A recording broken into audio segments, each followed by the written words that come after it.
बाघमारा कांड में 12वीं एफआईआर दर्ज कर ली गई है। यह एफआईआर शेख मोबिन की गिरफ्तारी और हथियार बरामदगी को लेकर की गई है। शेख मोबिन विवाद के दूसरे पक्ष का आरोपी है। वह डब्लू शेख का समर्थक है। उसने पुलिस के समक्ष स्वीकार किया है कि डब्लू शेख के कहने पर वह हमला कांड में शामिल हुआ था। पुलिस ने उसे हथियार के साथ गिरफ्तार किया है। गिरफ्तार शेख मोबिन को मंगलवार को मीडिया के सामने प्रस्तुत किया गया। डीएसपी अरविंद सिंह ने गिरफ्तारी के घटनाक्रम की पूरी जानकारी दी। उन्होंने बताया कि इलाके में पूरी तरह से शांति है।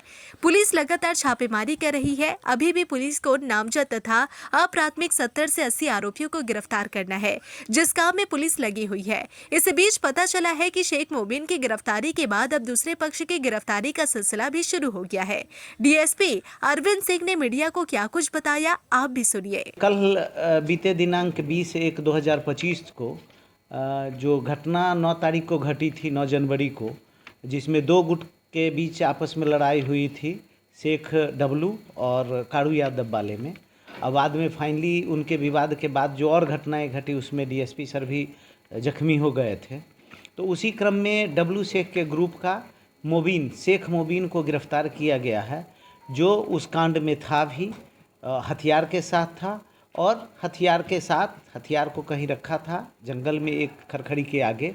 तो वहाँ से वो फिर हथियार के साथ निकल रहा था। गुप्त सूचना के आधार पर वरीय पुलिस अधीक्षक और ग्रामीण पुलिस अधीक्षक के निर्देशानुसार एक टीम गठित कर छापामारी की गई और छापामारी के क्रम में उनको रंगे हाथ हथियार के साथ, जिसमें एक देसी पिस्टल है मैगजीन के साथ और चार गोली है, 7.65 का 4 गोली। कहाँ से गिरफ्तारी ये उस दिन था, उस दिन शामिल था? हाँ, उस दिन था। अपनी संलिप्तता भी स्वीकारी है और ये खरखरी के पास गर्भू थान कोई जंगल है, वहाँ से गिरफ्तार किया गया।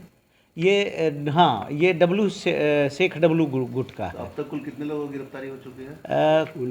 कुल 19 लोगों की गिरफ्तारी अभी तक हो गई है, दोनों गुट मिला के। प्राथमिकी कितनी दर्ज हुई टोटल? प्राथमिकी कुल 12 प्राथमिकी दर्ज हुआ, ये जो लेटेस्ट लेकर के। क्या मिला सर इसके साथ? हथियार में इसके साथ एक देसी पिस्टल मिला है मैगजीन के साथ, और जिसमें 4 7.65 बोर का जिंदा कारतूस। सीधे इसी के पास से मिला कि इसके सहयोगी घर में मिला है? नहीं, ये इसके पास से ही मिला है। जो छापामारी में टीम गई थी तो इनके पास से मिला है। ये एक्चुअली हथियार कहीं रखा था घटना के बाद, और फिर उस हथियार के माध्यम से हथियार को लेके या कहीं जा रहा था या मूव करने का प्रयास कर रहा था, तो पुलिस गुप्त सूचना के आधार पर उसको और भी लोग कहाँ से हथियार इसको कौन दिया था इसको? इस संबंध में कुछ चीज़ बताया है जो अनुसंधान के क्रम में हम लोग उसमें आगे बढ़ेंगे।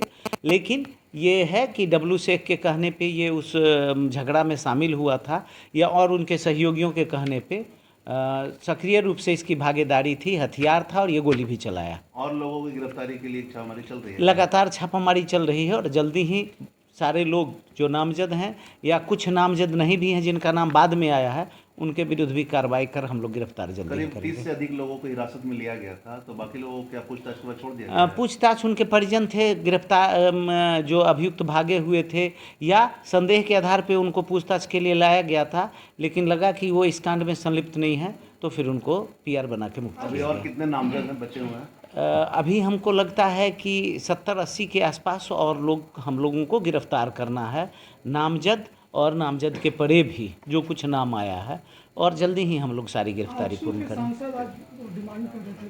उस आया है, लेकिन जांच पड़ताल के बाद अग्रिम कार्रवाई की जाएगी। हाँ, वो आया है, उनका भी नाम आया है, उस संदर्भ में भी जांच पड़ताल किया जा रहा है। अभी सर स्थिति वहाँ पर क्या है जहाँ पर घटना घटा, पुलिस क्या कर रही है? नहीं, बिल्कुल वहाँ पे स्थिति शांतिपूर्ण है और पुलिस जितने दोषी लोगों हैं उन पे कार्रवाई के लिए लगातार छापामारी कर रही है, चाहे वो खरखरी बस्ती हो या आशा कोठी हो या संबंधित बाबूडी हो या और सूर्याडी हो, जो हो, लगातार छापामारी कर रही है। और हम लोग जितने भी दोषी हैं इस तरह के किसी भी कार्य में जो संलिप्त हैं, उनके विरुद्ध पुलिस कठोर से कठोर कार्रवाई करेगी। बता दें कि पुलिस 9 जनवरी के कांड के बाद लगातार सक्रिय है और आरोपियों की धरपकड़ के लिए ताबड़तोड़ छापेमारी कर रही है। पुलिस ने इस मामले में अपने सभी सूचना तंत्र को खोल दिया है। जब भी सूचना मिल रही है, पुलिस कार्रवाई कर रही है। 9 जनवरी को गोलीबारी के बाद कारू यादव के मार्केट कॉम्प्लेक्स में छापेमारी करने गई पुलिस पर पत्थरबाजी की गई। इस पत्थरबाजी में इलाके के एसडीपीओ घायल हो गए। उसके बाद तो धनबाद से लेकर रांची तक कोहराम मच गया। 11 तारीख से पुलिस ने छापेमारी शुरू की और ताबड़तोड़ गिरफ्तारियां की गई। इस मामले में अब तक 12 प्राथमिकी दर्ज की गई है। घटना के एक पक्ष के मुख्य आरोपी कारू यादव को पुलिस ने बिहार के जमुई से गिरफ्तार कर जेल भेज दिया है। दूसरे पक्ष के लोगों की गिरफ्तारी के लिए ताबड़तोड़ छापेमारी की जा रही है।